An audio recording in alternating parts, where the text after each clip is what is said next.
বাংলাদেশের ৯০ দশক ছিল গ্রামীণ জীবনের সরলতা, আন্তরিকতা আর বন্ধনময় সমাজ কাঠামোর এক অবিচ্ছেদ্য অধ্যায়। এ নিয়ে বিস্তারিত জানাচ্ছেন সাইমন।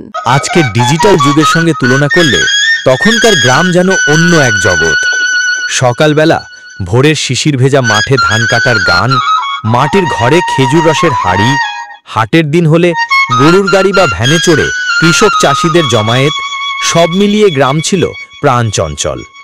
টেলিভিশন তখনও সব ঘরে পৌঁছায়নি, ফলে সন্ধ্যা নামলেই উঠোনে বসে গল্পগুজব, লণ্ঠনের আলোয় পড়াশোনা আর রেডিওর খবর শোনা ছিল সাধারণ চিত্র। শীতকালে গ্রামের মানুষ ব্যস্ত থাকত ধান মাড়াই আর পিঠাপুলি বানানোর উৎসবে। গ্রীষ্মকালে পুকুর পাড়ে শিশুদের সাঁতার কাটা আর আম কাঁঠালের মৌসুমে বাড়ি ভরে উঠত আনন্দ উল্লাসে। ঈদ বা পূজার মতো সামাজিক অনুষ্ঠানগুলোতে একসঙ্গে গ্রামের মানুষ অংশ নিত, পরস্পরের প্রতি ছিল অগাধ আন্তরিকতা। যাতায়াতের মাধ্যম ছিল মূলত হাঁটা, সাইকেল কিংবা গরুর গাড়ি। মোবাইল ফোনের ব্যবহার শুরু হয়নি, তাই খবর পৌঁছাতো ডাকযোগে কিংবা কারোর মাধ্যমে মুখে মুখে। সামাজিক জীবনে তখনও আতিথেয়তা ছিল বড় গুণ।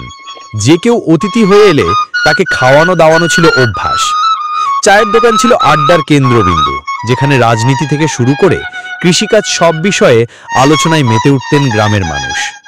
আজকের দিনে দাঁড়িয়ে ৯০ দশকের সেই গ্রামীণ জীবনের কথা মনে করলে অনেকেই বলেন, জীবন তখন ছিল কষ্টের, কিন্তু ছিল শান্তি ও আন্তরিকতায় ভরা।